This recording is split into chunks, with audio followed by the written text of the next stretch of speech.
Então, nós vamos falar hoje sobre miastenia graves e vamos falar sobre ELA, esclerose lateral amiotrófica, certo? Então, vamos falar aí.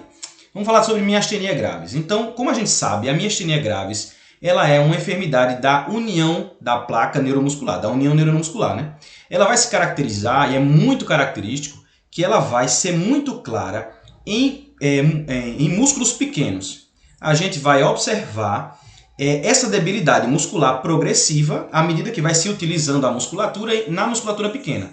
Por exemplo, em músculos oculares extrínsecos, então a pálpebra, por exemplo, que não é um músculo ocular extrínseco, mas a gente vai observar na pálpebra. Eu posso observar nos músculos oculares extrínsecos, eu posso ver nos músculos mastigatórios, eu posso ver nos músculos faciais, até na própria fala, né? Músculos da deglutição, né? A gente pode observar que são músculos mais pequenos, certo? Então todos esses músculos eles vão mostrar aí essas características. Teve uma paciente que eu acompanhei, que ela tinha miastenia e ela começava pelo próprio fechamento da pálpebra, ela ia sentindo a debilidade muscular e quando chegava no final do dia, ela tinha pitose palpebral.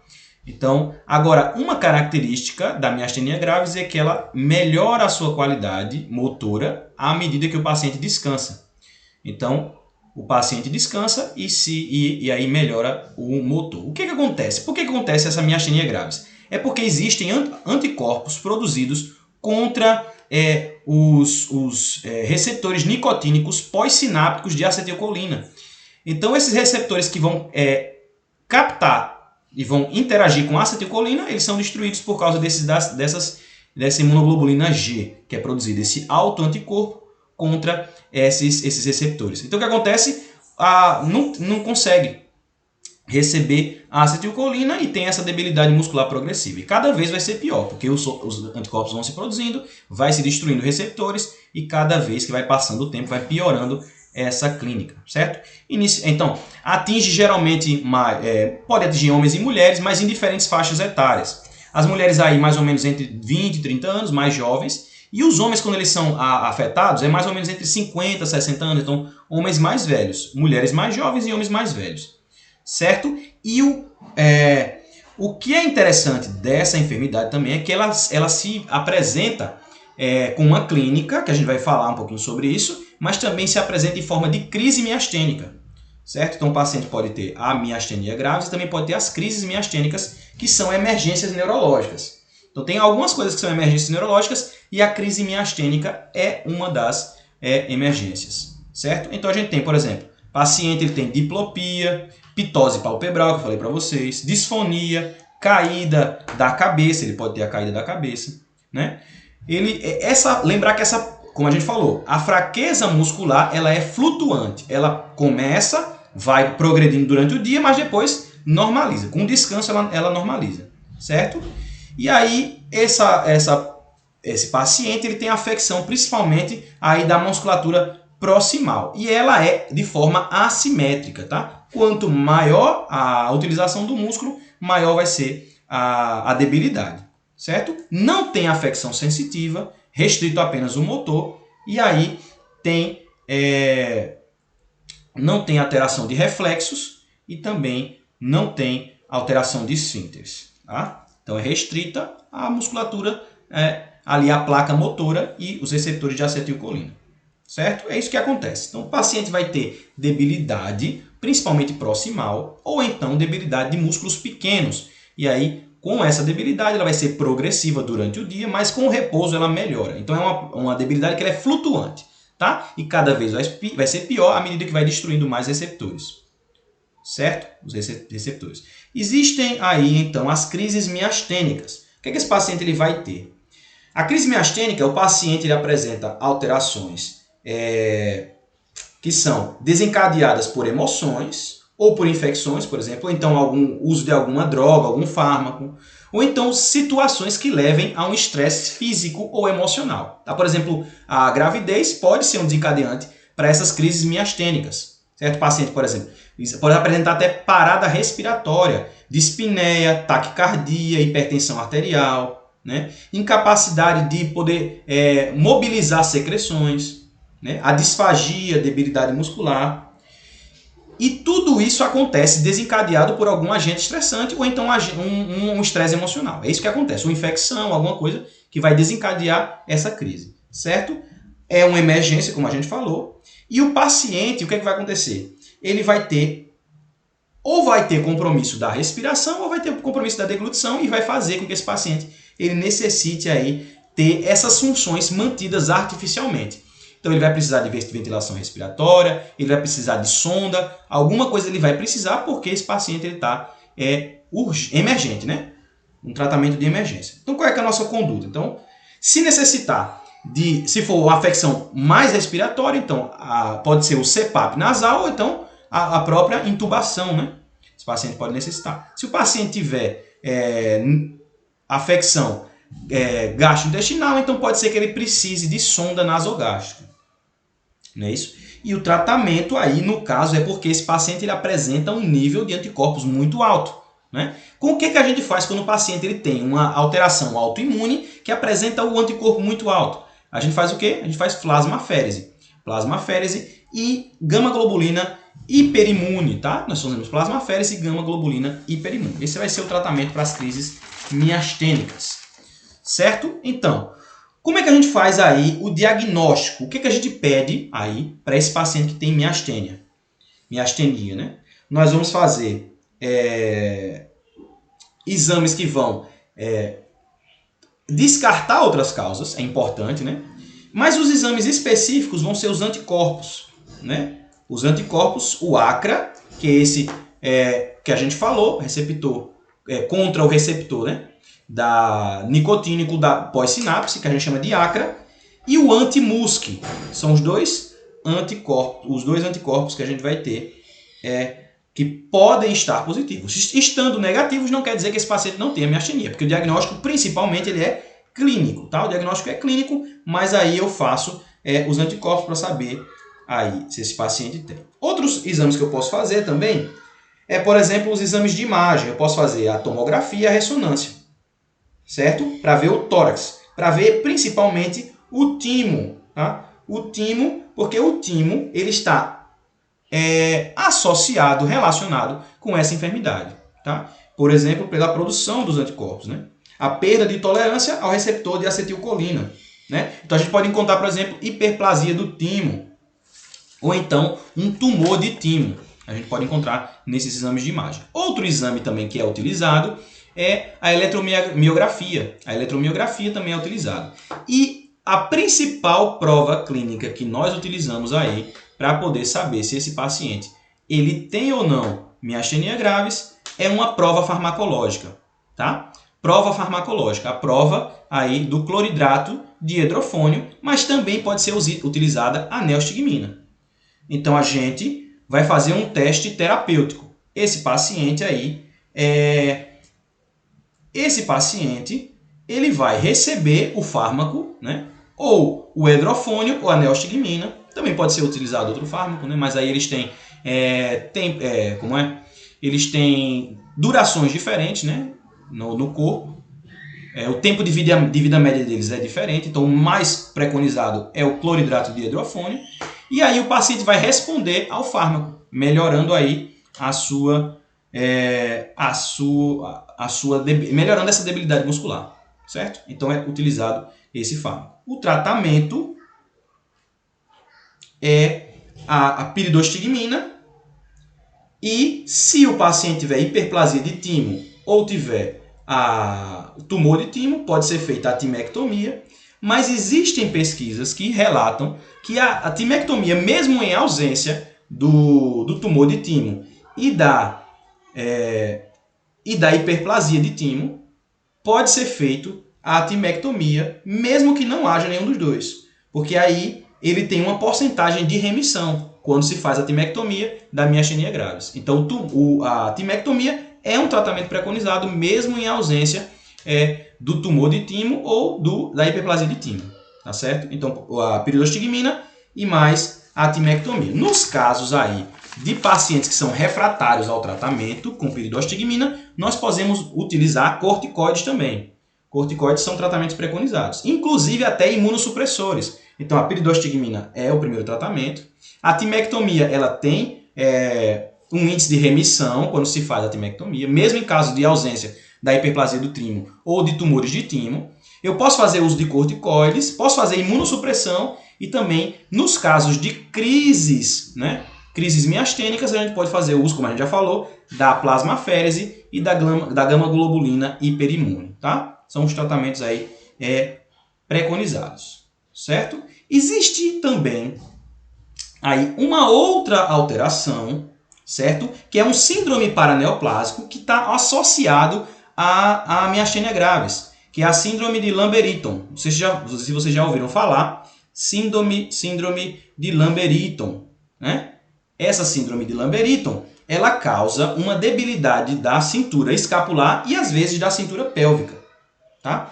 A cintura pélvica e escapular, principalmente da pélvica e às vezes da escapular, certo? Então é isso daí. O que acontece na enfermidade de Lambert-Eaton é que existe aí anticorpos contra os canais de cálcio, voltagem dependentes. Então é diferente o que acontece, né? Não é os receptores de acetilcolina, é os receptores dos canais de cálcio, voltagem dependentes da membrana pré-sináptica. Inclusive isso daí. Lá na miastenia, a membrana pós-sináptica, nos canais de acetilcolina. É o ACRA, né?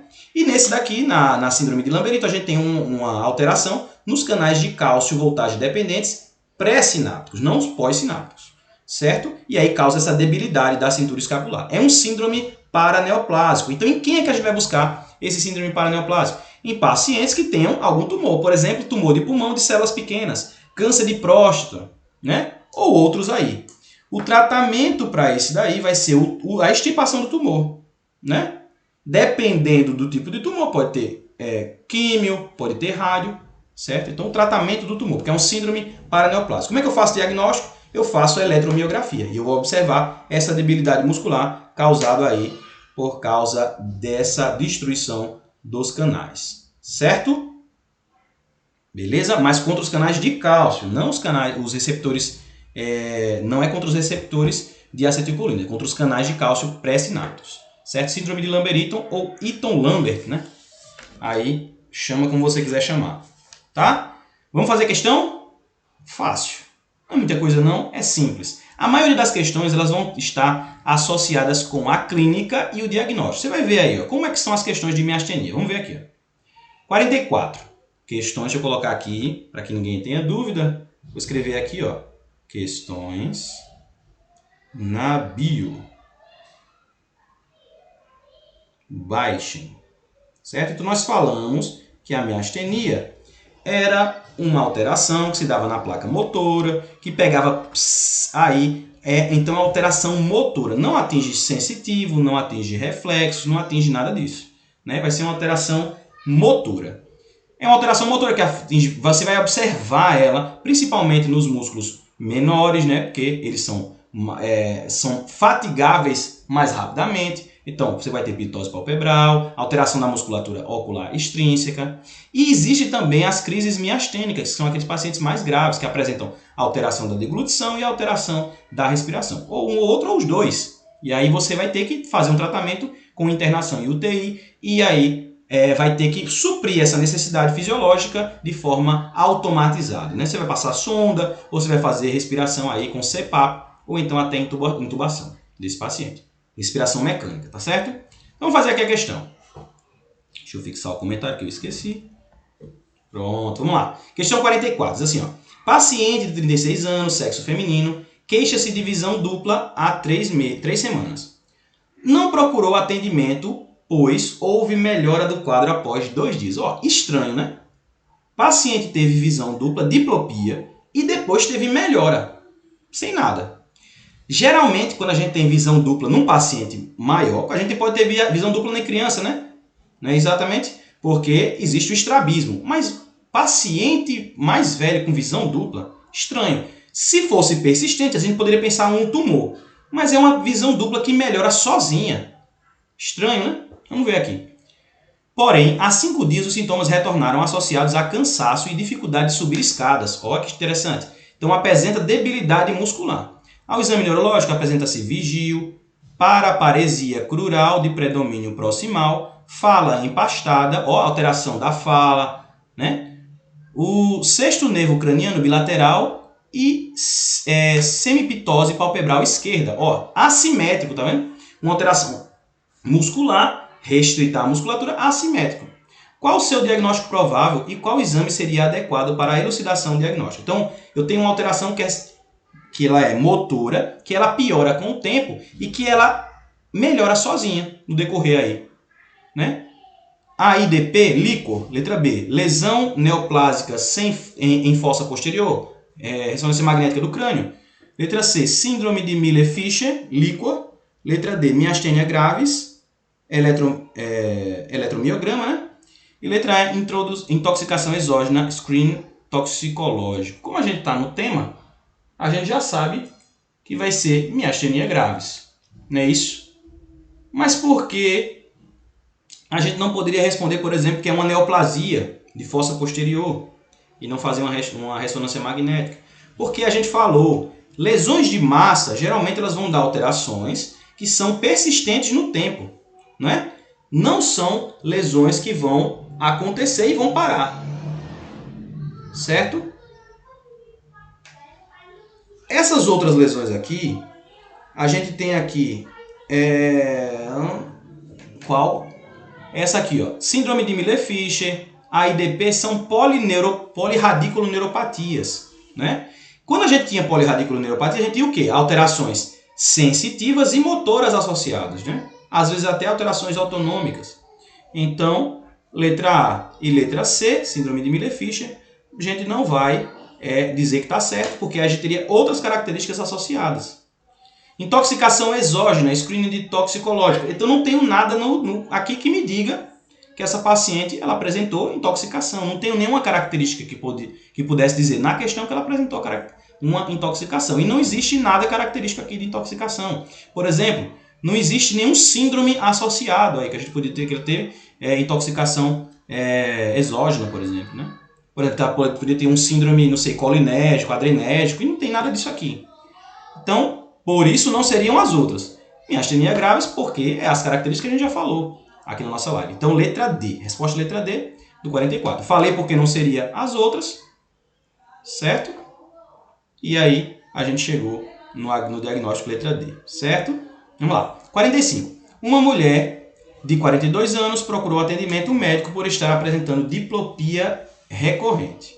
Refere que há 2 meses, enquanto lia um livro, notou pela primeira vez visão dupla. Ó, de repente, tanto em relação às letras do texto, quanto aos objetos do escritório. Esse sintoma persistiu por todo o dia. Na manhã seguinte, sua visão estava normal. Olha que coisa estranha. Como é que pode ter diplopia e depois normalizar por causa do descanso? Porém, no final da tarde, a diplopia retornou. Então, ela piora no final da tarde, ocorrendo assim diariamente. 3 semanas depois do início do sintoma, sua colega de trabalho notou que sua pálpebra direita estava mais baixa. Pitose palpebral, tá vendo aí? Todas as coisas que eu falei para vocês. Agora, assimétrico, ó, veja que é a direita, não, pálpebra esquerda. Pálpebra esquerda, né? Quando ela tentava ler, por cerca de 20 minutos, suas pálpebras ficavam ainda mais baixas e, por vezes, sua cabeça tendia a cair para frente. Queda da cabeça também, a gente falou disso daí. Considerando sinais e sintomas expostos, qual o diagnóstico topográfico? Letra A, ponta anterior da medula. Letra B, nervo periférico. Letra C, junção neuromuscular. Letra D, músculo. Qual é a resposta? Letra A, B, C ou letra D? A, B, C ou letra D? E aí? Qual é a resposta correta? É na medula? É no nervo periférico? É na junção neuromuscular ou é no músculo? Onde é que está o problema? Letra A, B, C ou letra D? Como a gente falou para vocês, isso daqui é um quadro típico característico de miastenia gravis. Não é isso? Então, o problema é o quê? No músculo? Não, no músculo não, na junção neuromuscular, lembra? É na placa neuromuscular, nos receptores aí, da placa neuromuscular, né? Pós-sináptica, não é no músculo, o problema não está no músculo. O problema não é a inflamação do músculo, o problema é na junção neuromuscular, letra C. Não é isso? Não é no músculo, não. Nem no nervo periférico. Então, não é nem no nervo e nem no músculo. É na sinapse, na junção neuromuscular, onde eu tenho os receptores aí de acetilcolina, né? Resposta letra C, junção neuromuscular. Próxima, 32, diz assim, ó. Paciente feminina de 30 anos, há 2 meses vem notando dificuldade de abrir os olhos. Tá vendo? Eu sei não. Eu não sei nem o que dizer. Principalmente ao final do dia, ó. Debilidade muscular, principalmente na musculatura pequena. Ela podia ter disfonia, ela podia ter disfagia, né? No final do dia, ela vai piorando, é progressiva e ela melhora com descanso. Que se associa à dificuldade da mastigação com regurgitação nasal. Isso aí, ó, bota isso daí, escreva. Regurgitação nasal, isso daí, muito característico. E mais, recentemente, disfagia e fadiga, tá vendo? Ao exame, nota-se fraqueza muscular na cintura pélvica, mais pronunciada à esquerda. E reflexos preservados, tá vendo? Não tem alteração de reflexos. Na investigação, a pesquisa de anticorpos antirreceptores de acetilcolina foi negativa. Nesse contexto, qual exame laboratorial poderia confirmar o diagnóstico mais provável? E aí? Teve receptores anti-acetilcolina negativos. Qual é o outro anticorpo que eu posso pedir? Anti-Rho, anti-GM1, anti-MUSC ou anti-GQ1B? Qual é que você pediria aí se você está pensando no que eu estou pensando? Se você está pensando no que eu estou pensando, qual é o receptor? Aí a pesquisa do anticorpo contra qual receptor você pediria? Qual anticorpo, melhor dizendo, né? Qual receptor não, qual anticorpo? Letra A, B, C ou letra D? Lembra que tinha 2. Anti-MUSC, isso aí, anti-MUSC, né? Seria o segundo anticorpo que a gente pediria. Tendo negativo os dois, não exclui o diagnóstico, não. Eu faço prova farmacológica, posso fazer exames de imagem para descartar outras causas, mas existe também a miastenia com anticorpos negativos também. Não exclui não, viu? Então, letra C seria a próxima coisa que eu pediria. Não é isso? Tem mais? Tem mais uma. Vamos fazer mais uma aqui.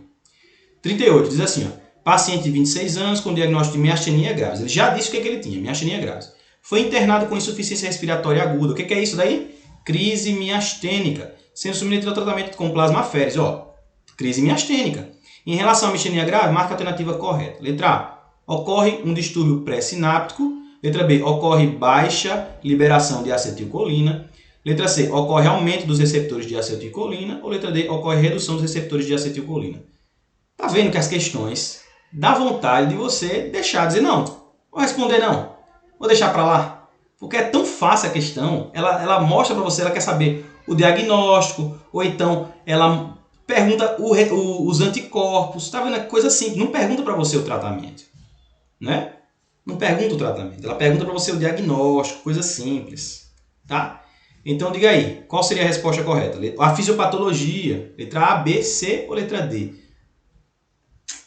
E aí? Porque é coisa específica de neurologia, então ele não pergunta tanto o tratamento. Ele vai perguntar, principalmente em ela, é aí que não vai perguntar o tratamento mesmo. Tá? Ele vai perguntar para você. É lógico que a gente estuda o tratamento, né? Mas ele pergunta para você o diagnóstico. Então ocorre distúrbio pré-sináptico? Não, quando acontecia isso daí era síndrome de Lamberton, né? Que a gente tinha o quê? Receptores de cálcio voltagem dependentes pré-sinápticos. Então isso aí é Lamberton. Né? Não é miastenia, é pós-sináptico. Letra B, ocorre baixa liberação de acetilcolina? Não. O problema não é a acetilcolina, até produz muita. O problema está no receptor. Ocorre aumento dos receptores? Não, aí vai ter hiperestimulação. Ocorre o quê? Redução dos receptores de acetilcolina, letra D. Tá vendo aí? Fácil, fácil. Não tem o que falar. Eu nem sei o que falar mais. É fácil, minha gente, é fácil. Não tem dificuldade. Esse tema não tem dificuldade, não. Agora eu vou falar da esclerose lateral amiotrófica. É difícil, é fácil em questão, entenda o que eu estou dizendo. Nas questões é muito simples, é muito claro, porque ele deixa fácil o objetivo. Mas o paciente que chega para você com alteração, é muito sutil a diferença. Por isso que a maioria das vezes o neurologista ele vai pedir vários exames. Exames de imagem, eletromiografia, ele vai pedir anticorpos, ele vai pedir até líquor e outras coisas ele vai pedir para poder ter aí a certeza, né? Então não é simples diagnosticar essas patologias, tá? Mas nas questões Nas questões ele tem que deixar muito claro, porque ele só quer que você pense. Diga assim, não, pode ser isso daí. Então, a sua obrigação e a minha obrigação como médicos generalistas é lembrar que existem patologias de, por exemplo, primeira neurona, né? O primeiro neurônio, melhor dizendo, segundo neurônio, né? Motor. Existem motoras sensitivas que afetam os neurônios aí na sua parte motora. Por exemplo, como a gente viu na semana passada, esclerose múltipla, né? Que a gente tem no sistema nervoso central e que afeta a mielina. Aí tem anticorpos contra a mielina. Né? Guillain-Barré, que era uma polirradiculoneuropatia aguda que afetava também a mielina, né? Só que dos neurônios periféricos. O problema não era no sistema nervoso central, era no sistema nervoso periférico. Certo? Então é isso aí. Você tem que entender mais ou menos o que é para poder diagnosticar e ver as diferenças significativas. Certo? As coisas que são mais características de cada doença. Beleza? Podemos ir para frente? Você entendeu? Tem alguma dúvida que ficou aí? Eu encontrei muita questão de miastenia. Então já sabe que se tem alguma coisa que ele pode perguntar isso. Na semana passada, o que mais perguntou foi Guillain-Barré, né? Então você já sabe que Guillain-Barré pergunta mais do que esclerose múltipla e que a miastenia vai perguntar mais do que a ela, né? Então você já sabe disso. Se perguntar, existe a maior probabilidade de perguntar Guillain-Barré e miastenia graves, tá? É o mais característico, o mais comum de perguntar. Pode perguntar alguma outra, assim, surpresa ter alguma? Pode, sim. Você não sabe o que pode acontecer. E principalmente agora, né, que estamos em transição. Desde 2017, sem prova, a gente não tem nenhuma noção do que podem perguntar. Então vamos estudar tudo. Tudo. Fazer questão aí de todos os temas. Certo? Questão 38. Diz assim, ó. Paciente... Aliás, desculpa. Questão 38 não, a gente já fez, né? A gente vai falar de esclerose lateral amiotrófica agora. Então, essa daí é uma mescla. A gente estudou, né, uma afecção aí, como eu já falei para vocês, esclerose múltipla, que seria uma alteração do sistema nervoso central, né? A gente tinha ali alteração no próprio sistema nervoso central, problema como eu falei para vocês, fugiu agora da minha cabeça, na mielina, né? Na baina de mielina. E a gente falou da Guillain-Barré, que dava no sistema periférico. A gente falou também da miastenia graves, que era uma diplaca neuromotora. E agora nós vamos falar uma que mistura o sistema nervoso central e o sistema nervoso periférico. Ele tem uma mescla de síndrome piramidal e extrapiramidal. E para poder falar dela, eu vou falar um pouquinho para vocês aí, eu guardei aí para o último momento. Eu vou falar um pouquinho sobre o sistema piramidal e extrapiramidal. Quais são os principais sintomas e sinais que a gente vai analisar para dizer, isso é uma doença do sistema, isso é uma alteração do sistema piramidal, da primeira neurona. Não, é do extrapiramidal, né? Então eu tenho que observar essas alterações e dizer aí a partir das características. Então o que seria isso? Como é isso, Rafael? Lembra que no nosso sistema nervoso central, a gente tem uma neurona que sai, um neurônio que sai diretamente lá no sistema nervoso central e que conecta com o segundo neurônio lá na medula óssea, para poder chegar na medula óssea e entrar. Então a gente tem, geralmente, o primeiro neurônio ele é inibitório e o segundo neurônio ele se ativa espontaneamente. Então o primeiro neurônio ele tem a função de inibir o segundo neurônio. E aí quando ele está desinibido, existe contração muscular, por exemplo. Né? Isso falando da via motora, tá? Estou falando da via motora, que sai do cérebro e vai até a medula óssea. Né? E quando saía da medula, saía outro neurônio periférico. Como a gente viu aí, por exemplo, nas alterações que a gente falou. Né? Sistema nervoso central, que pode ser primeiro neurônio ou segundo neurônio, e sistema nervoso periférico aí, que vai vir depois. Certo? Que sai aí da motoneurônio. Né? Como é? Motoneurônio. Né? Seria assim. Sai de lá da medula. Certo? Então toda essa via aí, ela apresenta, se é o primeiro neurônio, que sai logo diretamente, ou se é o segundo neurônio, vai apresentar características diferentes, tá? É isso? O primeiro neurônio saía lá do encéfalo, o segundo neurônio se conectava na medula. E aí, a partir daí, para frente, e aí para o periférico. Certo? Então a gente pode ter alteração do primeiro neurônio e do segundo neurônio. O segundo neurônio ele é ativado espontaneamente e o primeiro neurônio ele é um neurônio inibitório. Lembra disso? Por isso que, quando eu tenho, por exemplo, uma afecção do neurônio periférico, quando eu corto um neurônio lá na periferia, o que acontece? Então não existe nenhum estímulo que vai chegar no meu músculo, por exemplo. Então se eu cortar o neurônio que faz a contração, por exemplo, dos meus dedos, o que vai acontecer? não vou ter contração, de jeito nenhum. Então eu vou ter o quê? Flacidez. Se é no segundo neurônio, eu tenho flacidez, certo? Flacidez. Apresento atonia e flacidez. E aí, para poder responder a essa atonia e flacidez, existe aí, como a gente não lesiona toda a via, né? Não lesiona todos os neurônios, existe aí uma estimulação paraneuronal que vai gerar fasciculações. Então eu tenho aí, o que são as fasciculações? São essas contrações menores, né? Contrações menores. Não vou ter a contração principal da musculatura, mas vou ter as fasciculações. Certo? Então eu tenho atonia e flacidez com as fasciculações. O paciente vai estar paraplégico ou paraparésico, né? Tem paresia ou plegia. Pode ter as duas coisas, né? Pode ser uma lesão completa, uma lesão parcial. Pode ter muitas alterações clínicas diferentes, né? Esse paciente ele pode ter. Mas a questão é que quando aparece uma lesão do segundo neurônio, o paciente ele está o quê? Atônico, não tem tônus, não tem contração, tem flacidez e atonia, certo? Então ele vai ter ausência de Babinski, ausência de clonus, né? Que são esses signos que aparecem quando o segundo neurônio está preservado, no síndrome piramidal, por exemplo, aqui eles não aparecem. Então nem tem o Babinski e nem tem o clonus, por exemplo. Clonus era quando eu fazia assim e a pessoa fazia contrações assim, né? Quando eu empurrava e a pessoa fazia contrações. Pode ser medido em vários lugares do corpo, né? A gente pode ver esse clonus. E o Babinski era quando a gente pegar, por exemplo, na parte do pé, né? Existe o da mão, que é o de Hoffman, e o do pé, que é o Babinski, que eu pego assim, ó, faço uma estimulação e existe aí uma extensão dos dedos, né? É o Babinski. Isso acontece quando existe o quê? Um sistema nervoso central que está imaduro, por exemplo. Em crianças, existe Babinski positivo, né? Crianças bem novinhas. Já em adultos não é normal que exista signo de Babinski. Então acontece isso aqui no pé de crianças. E quando existe uma lesão piramidal do primeiro neurônio, porque não existe a inibição e aí existe o Babinski, existe o clonus, né? Eu tenho, por exemplo, quando é lesão no primeiro neurônio, então no segundo neurônio eu já falei. Eu tenho a atonia, flacidez e ausência de clonus, ausência de Babinski, ausência de Hoffman, que seria o da mão.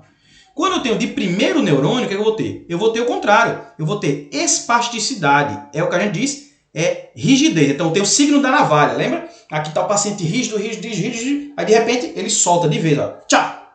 A navalha. Isso é o signo da navalha, que a gente apresenta no paciente que tem lesão do primeiro neurônio, né? Também vai ter o clonus, o Babinski. Eu vou ter hiperreflexia profunda, né? Então os reflexos vão estar exacerbados, né? E eu não apresento fasciculações nesse caso. Fasciculações? Não. Então fasciculação é característico do segundo neurônio, né? Segundo neurônio, lesão do segundo neurônio. Certo? Então, deixa eu só ligar o ar-condicionado que está muito quente aqui, peraí. Estava desligado.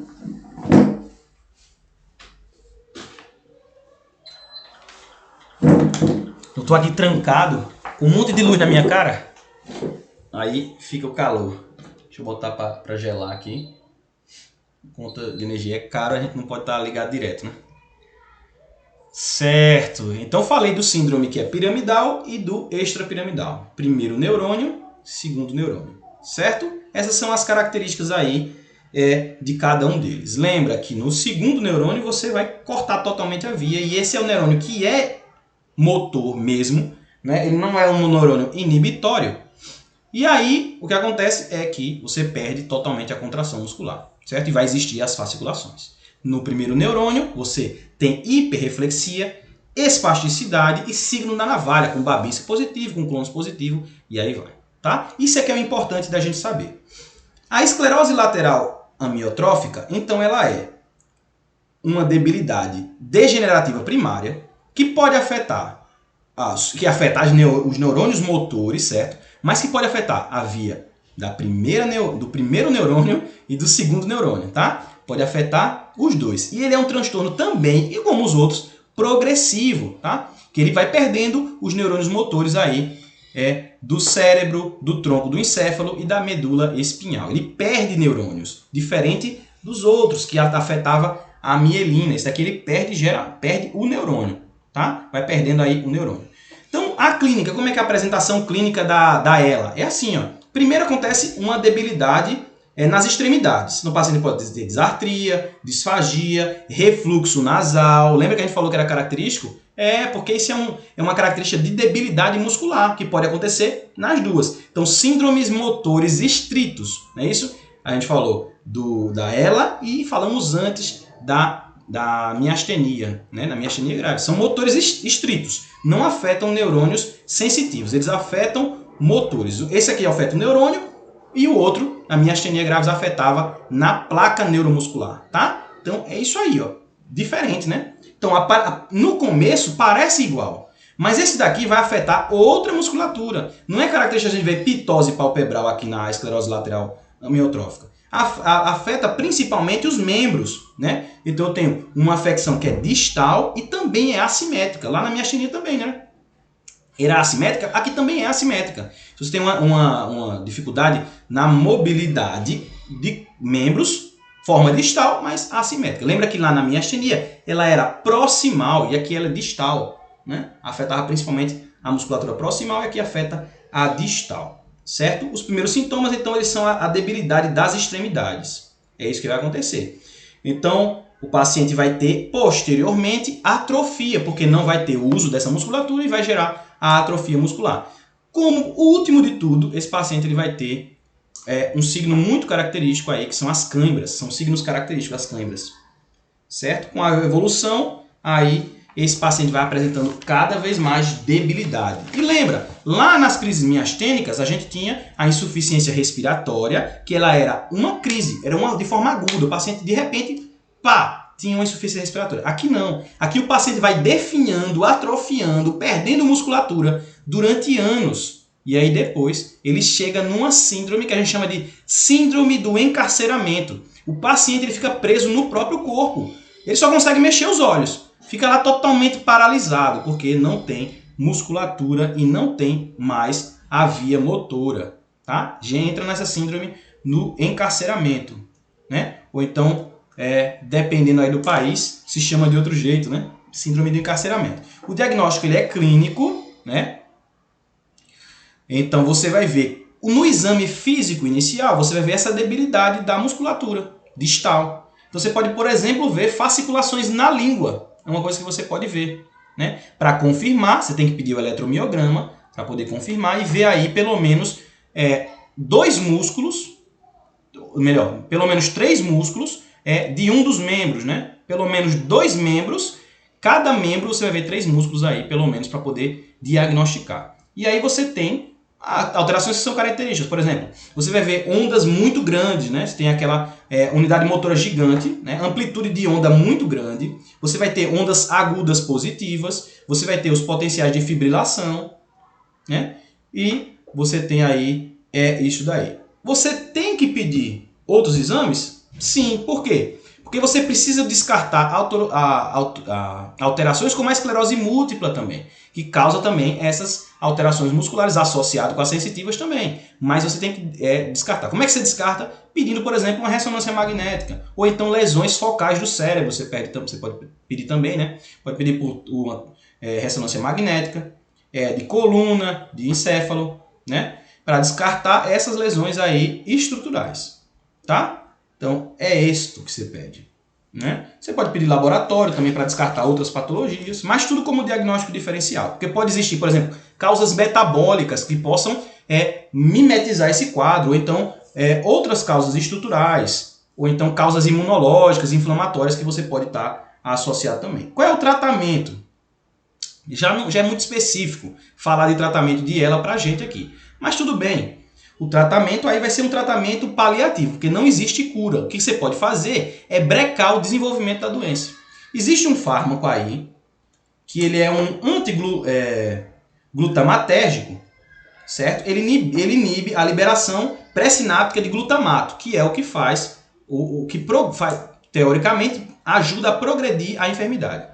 Então é um fármaco chamado Riluzole, que ele faz essa progressão. É lógico que alterações respiratórias, você vai usar CPAP, oxigênio, vai usar intubação, pode usar sonda, todos como paliativo, mas um fármaco que diminui a progressão da enfermidade é o Riluzole. Riluzoli, certo? Beleza. Vamos fazer questão? Uma questão eu consegui ainda, uma questão, tá? Não fiquem tristes, ainda consegui uma questão sobre o tema. Não é um tema muito abordado, não. Tema difícil de você encontrar, e aí eu consegui uma questão, tá? É porque também é difícil atualizar, né, o banco de questões que eu tenho, porque eu vou fazendo e vou atualizando, né? Mas imagine o trabalho para dividir as questões em temas. Você faz uma questão, aí você vai dividir elas em temas. É difícil fazer isso. Dá trabalho, né? Então ele atualiza devagarinho. Quando vai aparecendo a questão, a gente coloca, né, alguma coisa assim. Aí eu consegui um ainda. Mas o meu banco tá meio desatualizado. Tenho questões, acho que 2018, até 2018 eu tenho ainda as questões. Mas o mais comum é que eu tenho de 2017 para baixo, né? Então vamos lá. 40. Diz assim, ó. Ao realizar a visita domiciliar, o médico de família, PSF, recebeu as seguintes informações relativas ao pai do morador. Paciente masculino, 72 anos, hipertenso controlado com medicação. Não tabagista, não alcoolista. Não, desculpa, não tabagista e alcoolista. E que vinha bem até 3 semanas quando iniciou episódios de confusão, que se agravaram para cefaleia de intensidade crescente há 2 semanas, persistentes, rebeldes à medicação sintomática, e que há 7 dias iniciou progressiva perda de força do domínio direito, atualmente comprometendo sua capacidade de caminhar e de segurar objetos com a mão direita. Com essa história clínica, podemos considerar as hipóteses diagnósticas abaixo, exceto. Então, o que acontece?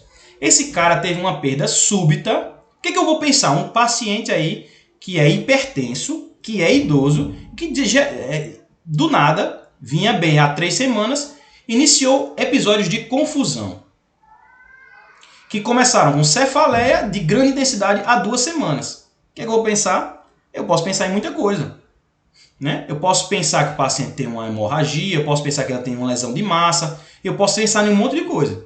Mas isso daí não parece com o que a gente está falando, né? Dessas doenças degenerativas que tem um quadro progressivo, não parece com isso. Então ele pergunta o que é que, das hipóteses diagnósticas abaixo, o que é que você não pensaria? Vamos ver.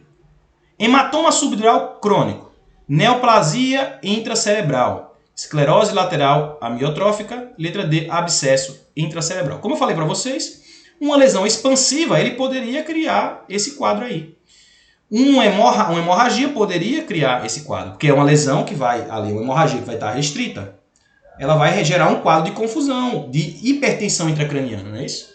Então, o que poderia gerar esse quadro de hipertensão intracraniana? O hematoma poderia, a neoplasia poderia, um abscesso poderia, mas a esclerose lateral amiotrófica não geraria esses quadros de cefaleia, tá? Ou de confusão mental. Ela é estritamente motora, uma alteração motora que nada tem a ver com a consciência do paciente. Inclusive, o paciente, no final de tudo, gera um síndrome de encarceramento, onde esse paciente está preso ao próprio corpo, que tem consciência, consegue mobilizar pequenos músculos e aí está preso ao corpo. Então, não pensaria de jeito nenhum aí que tem esclerose lateral amiotrófica, porque é um quadro agudo, com alteração da consciência. Pensaria em lesões de massa que pudessem alterar, causar hipertensão intracraniana, como é o caso da letra A, da letra C e da letra B e da letra D. A, B, D tem essas características. Já a letra C não é assim. Não é assim que acontece a esclerose lateral amiotrófica. A gente tem uma síndrome que é uma mescla entre um síndrome de primeiro neurônio e de segundo neurônio. Não é assim. Então não pensaria na letra C. Tá certo? Entendido? Ficou claro? Então, se ficou claro, se não tem nenhuma reclamação aí, se tiver alguma reclamação, digam agora, que a live está por terminar. E aí? Alguma coisa que vocês queiram perguntar? Alguma coisa que vocês não entenderam? Vocês gostaram? Gostaram do tema? Eu gostei. Achei legalzinho. Não é tão ruim assim, né? Tá bom. É um tema muito específico, mais de especialista do que qualquer outra coisa, mas a gente sabe algumas coisinhas e aí ajuda, né?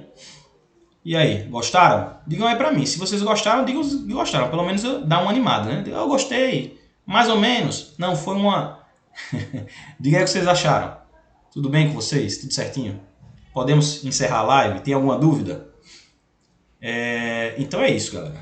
Muito obrigado por vocês terem assistido, tá?